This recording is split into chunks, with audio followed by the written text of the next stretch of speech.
महापुरुषों को नमन।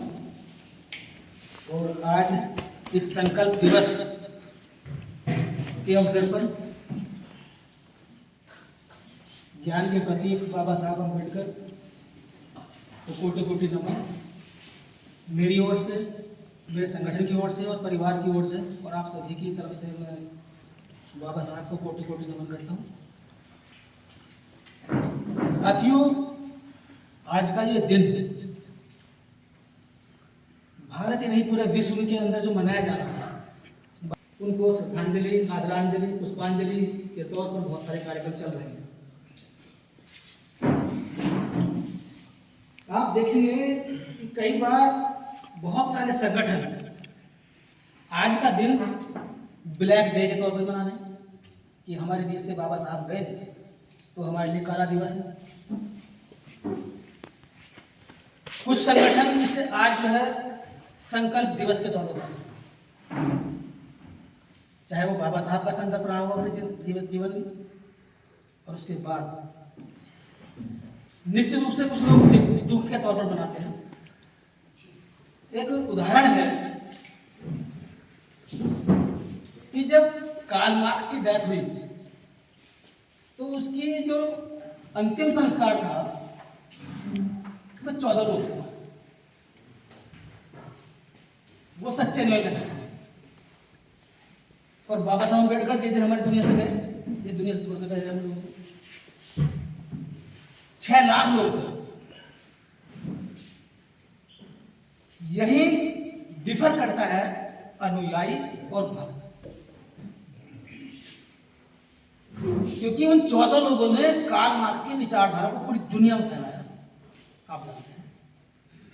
और भक्तों ने आंसू बहाए, रोए और 6 लाख लोग। आज का दिन एक खुशी का दिन भी कह सकते हैं।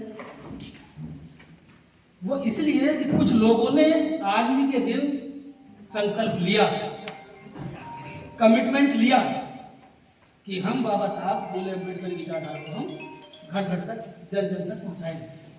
सिर्फ इतना ही खुशी है। दूसरा एक खुशी और है इसमें कि बाबा साहब ने जो कारवां चलाया और उसका जो फल निकला, तो लोग सोचने लगे, बोलने लगे, पढ़ने लगे। और आप देख रहे हैं कि भारत ही नहीं पूरे विश्व में लोग बोल रहे हैं, लिख रहे हैं,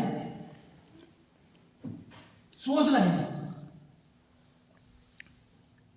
मैं आज के दिन इस बात को रखना चाहूंगा कि बाबा साहब को अगर हमें समझना है तो बेसिकली उनके आंदोलन को समझना कि आंदोलन क्या है, तभी बाबा साहब हमारे हाथ को उठा सकते हैं।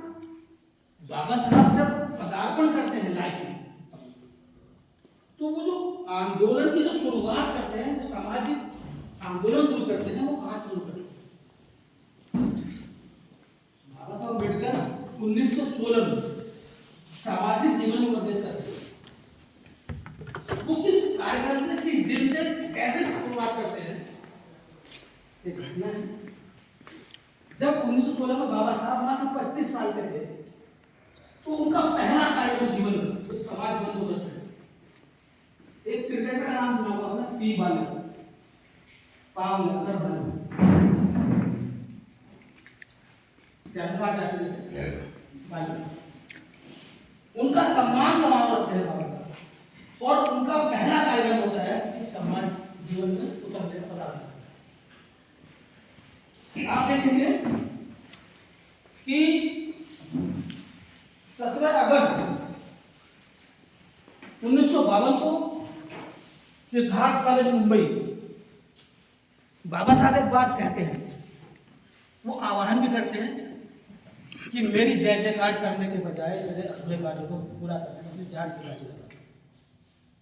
कब कह रहे हैं? 17 अगस्त 1952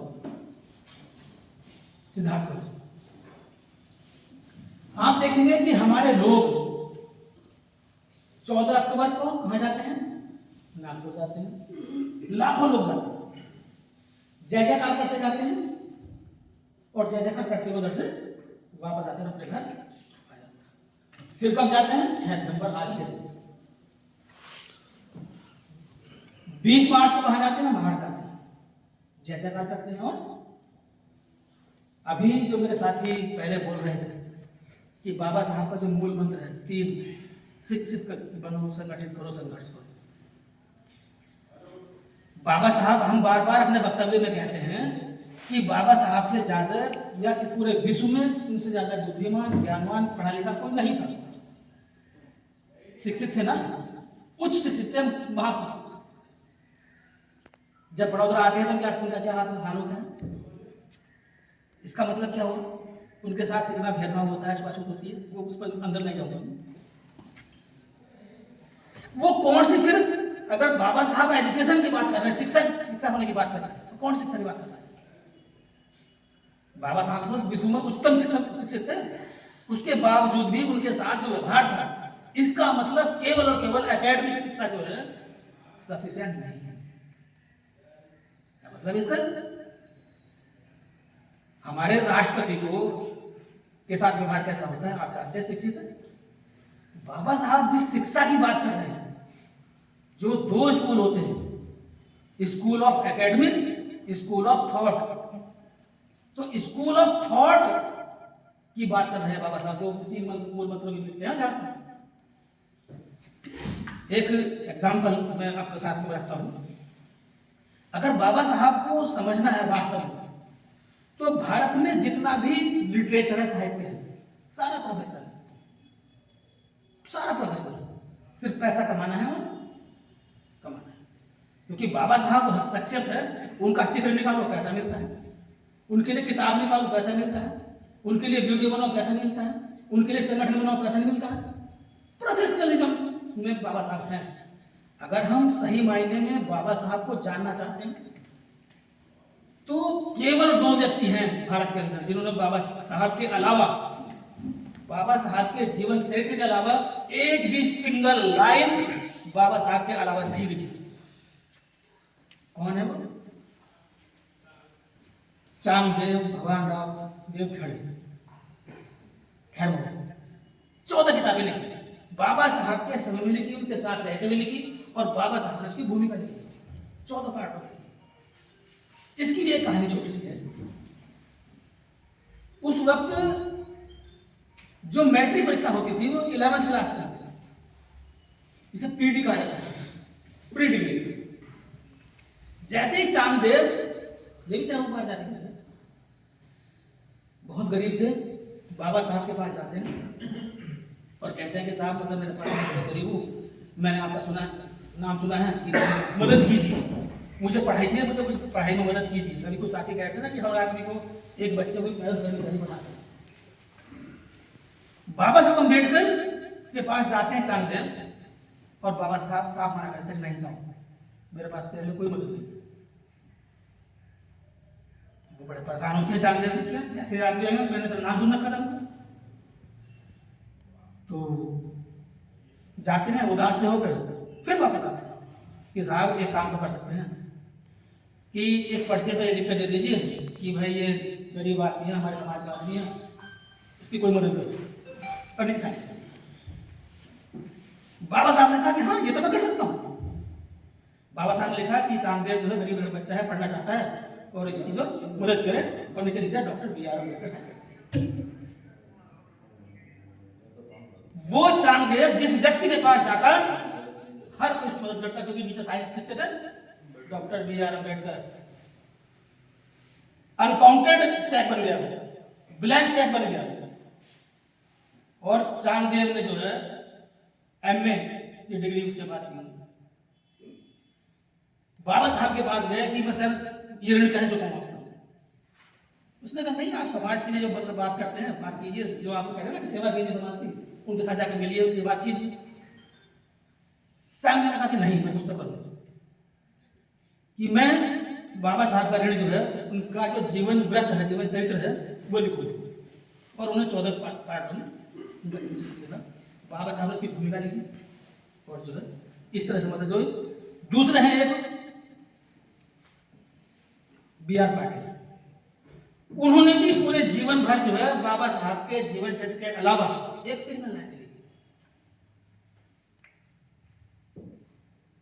तो मैं बाबा साहब के आंदोलन की बात कर रहा था। 1916 में पदार्पण करते हैं और उसके बाद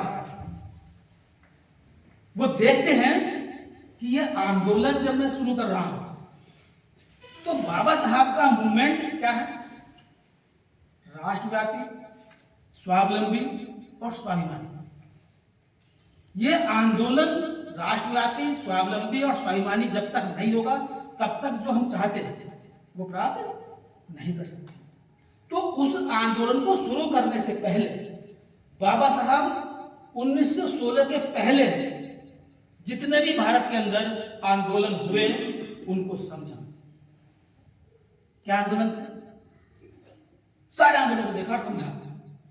जैसे पंजाब में आदि धर्म आंदोलन, आदि कर्नाटक के अंदर आदि कर्नाटका, आंध्रा में आदि कर्नाटक, आदि आंध्रा, जितने भी साउथ में इजवा आंदोलन, दूसरे जो और आंदोलन थे महाराष्ट्र के अंदर जो आंदोलन पढ़े, फूले साहब का आंदोलन, और मुझे लगता है एक कालीचरण गावड़े थे महाराष्ट्र में, 1916 के पहले उन्होंने सामाजिक आंदोलन चलाया। किशन फागुजी बंसोड़े, उनका आंदोलन था महाराष्ट्र में। तो उन सारे आंदोलनों को पढ़ा और निष्कर्ष निकाला कि हमारे साथ ये जो इतने आंदोलन हुए फिर हमें स्वाभिमान, स्वावलंबी हम क्यों नहीं हो पाए? उन्होंने 3 निष्कर्ष निकाले फेलियर होने में।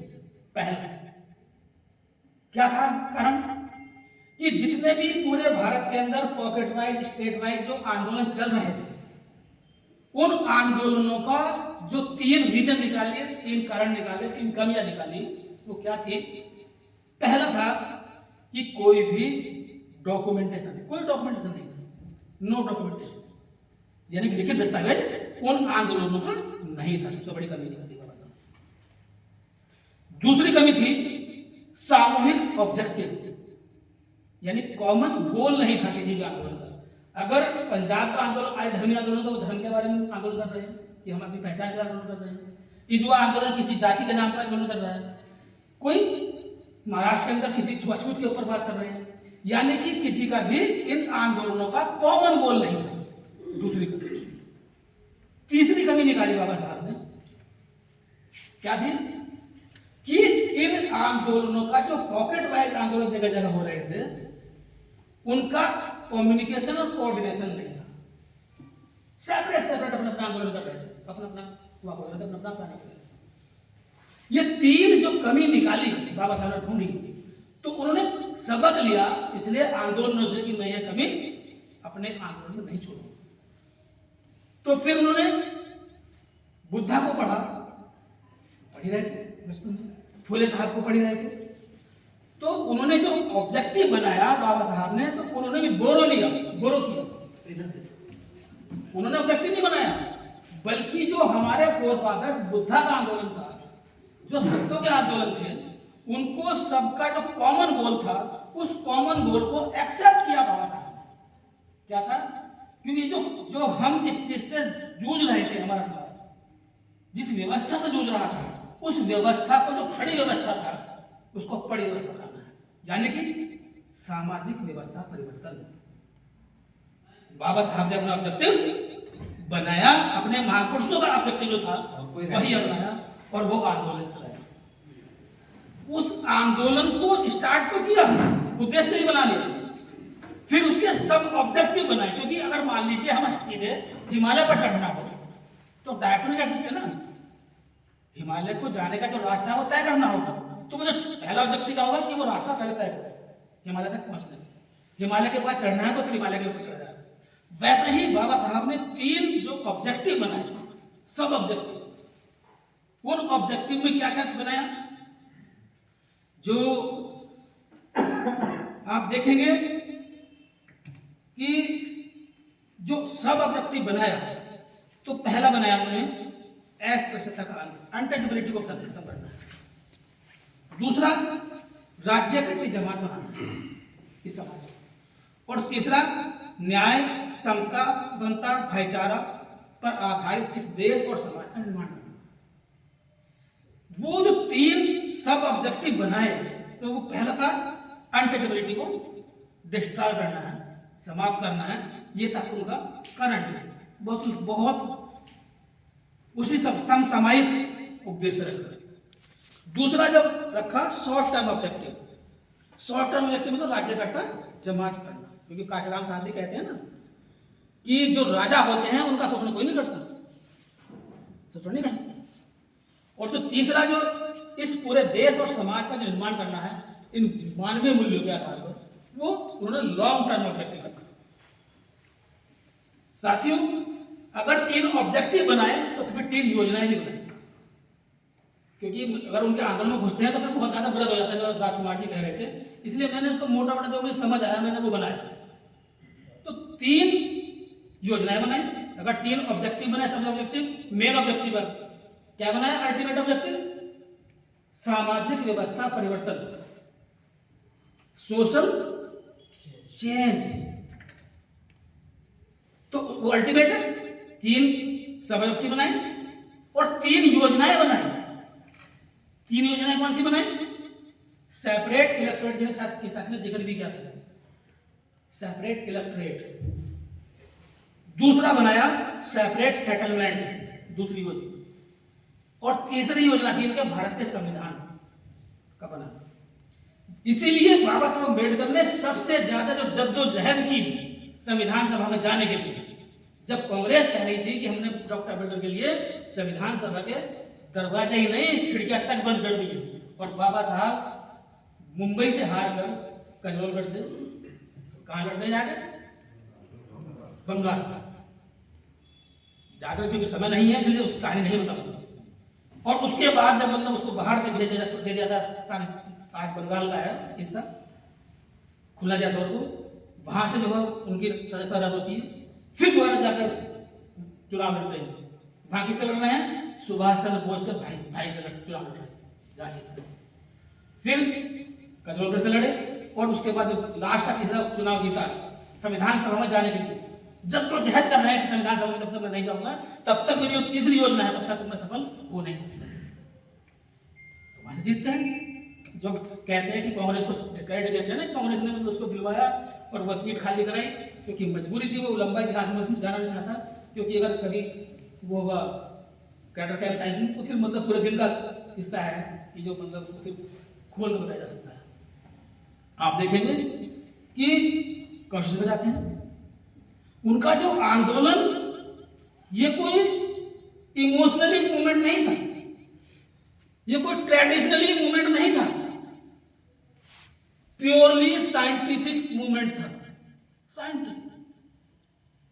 एक एग्जांपल देता हूं। 1882 हम आज किसकी बात करते हैं?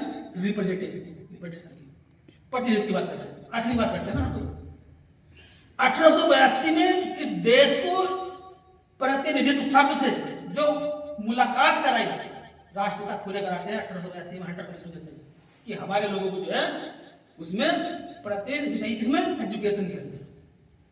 यही सब सुनकर जो 1885 में कांग्रेस निर्माण होती है, कहां पर होती है कांग्रेस निर्माण?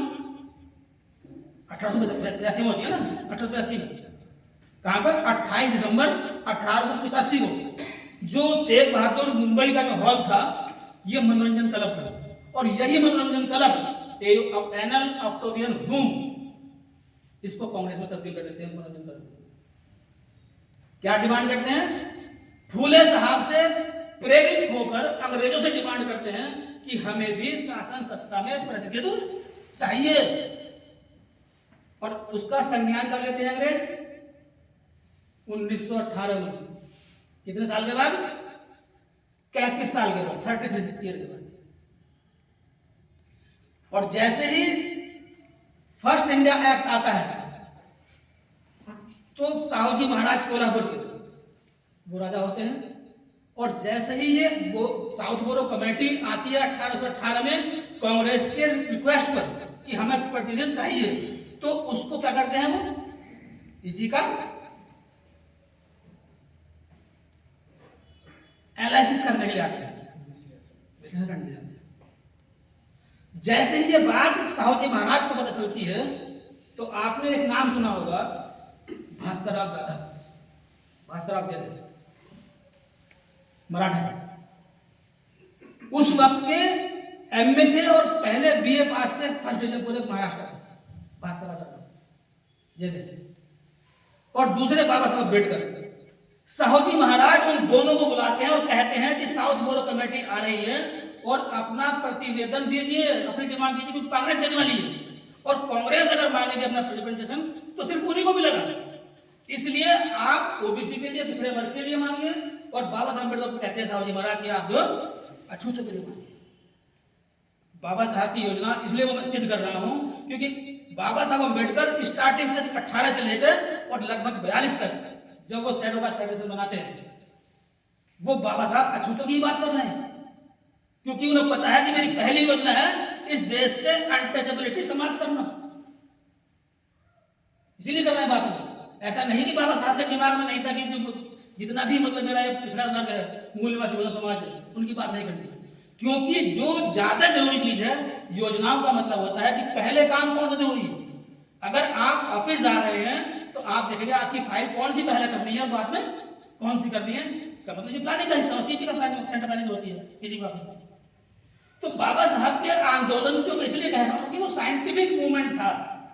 तो जो पहली उनकी योजना थी इस देश से अनटचेबिलिटी को समाप्त करना और इस देश के मूल निवासी बहुजनों को शासन सत्ता के लिए अवेयर करते हुए वहां तक भेजना, और उनके माध्यम से अल्टीमेट हमारे लोग समझते हैं, पॉलिटिकल मूवमेंट को समझते हैं कि हमारा अंतिम उद्देश्य है, बाबा साहब की योजना का दूसरा हिस्सा है, जबकि वो असली जो ऑब्जेक्टिव था, मुख्य उद्देश्य था, जो अल्टीमेट ऑब्जेक्टिव था, केवल साधन है। साधन किसके लिए? इस देश की सामाजिक व्यवस्था को परिवर्तन करने के लिए सबसे सशक्त हथियार अगर कोई है तो वो क्या है? Political power. तो मैं इसको समाप्त कर रहा हूं क्योंकि मैं लास्ट में बाबा साहब का मूवमेंट था इसलिए मैं बात करने वाली, तो ये मूवमेंट करना अगर मान लिया बीच में भ्रष्ट पड़ता हूं तो फिर दिक्कत आती है। दिक्कत ये रहती है कि मतलब वो ओपन तो किया लेकिन वो क्लोज नहीं किया। तो ये मूवमेंट उन्होंने बाबा साहब ने स्टार्ट किया और ये फिनिश किया। तो जब हम बाबा साहब के आंदोलन को स्टेप बाय स्टेप पढ़ते हैं तो इसी आंदोलन को तो बाबा साहब 1942 में शेड्यूल कास्ट फेडरेशन का जो अधिवेशन बुलाते हैं, जो अपने मूवमेंट की बात कर रहे हैं, राष्ट्रव्यापी, स्वावलंबी, स्वाभिमानी, तो वो जब बुलाते हैं तो क्या कहते हैं, 3 तो कमी निकाली थी। तो उस अधिवेशन में पूरे देश के लोग से, पंजाब से, हरियाणा से, साउथ से, सेंटर से 75,000 लोग मतलब जो है उसमें पार्टिसिपेट करते हैं पूरे देश से। क्या मतलब हुआ? राष्ट्रव्यापी आंदोलन। स्वावलंबी, स्वावलंबी मतलब अपने ही खर्चे से आए लोग और अपने ही खर्चे से गए और अपने ही खर्चे से खाया, अपने ही खर्चे से खरीदारी की, स्वावलंबी। 25,000 महिलाएं, जिसमें 25,000 महिलाएं थी। बाबा साहब ने स्पेशल सेक्शन दी थी कि आप एक महिला को साथ लेकर आए। मतलब वो जो आंदोलन, जो बाबा साहब का जो सपना है, बेसिकली जो बाबा साहब चाहते थे, हर कोई कहता है ना कि बाबा साहब का मिशन अधूरा, मिलकर हम सब करेंगे पूरा। अरे पूछ तो लो कि बाबा साहब का मिशन क्या था? बाबा साहब का मिशन अधूरा वही है कि इस देश में राष्ट्रव्यापी, स्वावलंबी, स्वाभिमानी आंदोलन आप खड़ा कर देते हो। तो मैं दावे के साथ कह सकता हूं कि इस देश की जो मूल निवासी बहुजनों की समस्याएं हैं वो काफी हद तक समाप्त हो जाएंगी। और जैसा आप देख रहे हैं 1919 में जो फर्स्ट इंडिया एक्ट आया और बाबा साहब के साथ 2 व्यक्ति को मिला प्रतिनिधित्व, क्योंकि वो साउथ बोरो कमेटी ने सिफारिश की थी, बाबा साहब अम्बेडकर और पीजी साल्वे, ये 2 लोग थे जिन्हें पहला प्रतिनिधित्व मिला। और बाबा साहब ने कहा ये स्पार्किंग लाइट है, स्पार्किंग कहा, क्योंकि 2500 साल के बाद पहली बार इस देश में अपने अछूतों के लिए जो प्रतिनिधित्व मिला था वो बड़े लंबे समय के बाद जो मिला था, इसलिए बाबा साहब ने उसको स्पार्किंग लाइट कहा। तो साथियों, क्योंकि 1919 से पहले 2 ही चीज चलती थी, बीपीसी, बीपीसी बोले तो ब्राह्मण पिनल कोड, और उसके बाद 1919 के बाद जब प्रतिनिधित्व मिल गया आईपीसी, इंडियन पिनल कोड। साथियों, क्योंकि समय नहीं है, जब कभी हम कैडर कैंप में बैठेंगे तो बाबा साहब कैसे किन संघर्षों के साथ किस आंदोलन को कैसे बढ़ाया उसके अंदर जाकर बात कर सकते हैं। तो मैं बहुत लंबी बात ना करते हुए, मुझे लगता है कि बाबा साहब ने जो भी हमारे लिए किया है उसका गुणगान करने से बेहतर है कि बाबा साहब ने जो संदेश दिए, जो उन्होंने उनका जो सपना था, उस सपने को साकार करने के लिए अपना जो है संकल्प दिवस के तौर पर हम लोगों को संकल्प लेना चाहिए। जैसे कमिटमेंट मार्क्स के लोगों ने लिया, वैसे ही हमें लेना चाहिए। जो काशीराम साहब कहते हैं, मुझे लगता है आप सब जिंदा लोग हैं, और काशीराम साहब बोलते थे कि जिंदा लोग मिशन मरने नहीं देते और मुर्दा लोग मिशन चला नहीं सकते। तो इन्हीं शब्दों के साथ मैं अपनी वाणी को यहीं पर विराम देता हूँ। जय भीम, जय मुला साथियों।